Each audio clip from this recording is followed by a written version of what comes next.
Live, the news on NBC6 starts now. Last week, we witnessed rioters and Trump supporters storm the United States Capitol. 4 people died. Security expert Mike Haggard joined us to tell us now if we could see more of this, especially since we're only days away from the inauguration. Could the nation be in for more of this kind of violence from protesters and attacks on federal buildings and property? And if so, why? Well, I hate to say this, but I don't think there's any question about it, that it can happen again. When you saw those images last Wednesday, we all said to ourselves, how could this happen? But it had been predicted. It had been encouraged.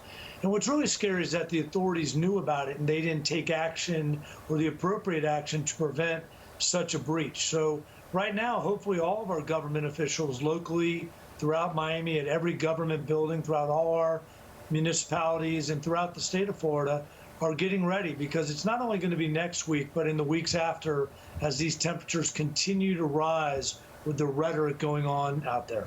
Well, we saw violent protests all summer long in places like Seattle, where the police department was under siege, Bend, Oregon, Minneapolis, New York, Philadelphia, and even in Washington, D.C. So why wasn't law enforcement ready to protect the nation's capital and the Capitol itself?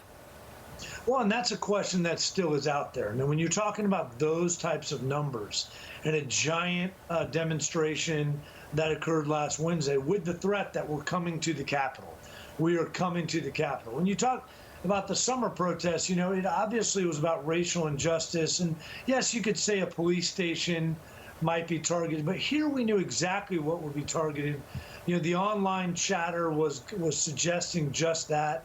And unfortunately, there's a terrible lapse in communication between the Capitol Police and other federal law enforcement authorities.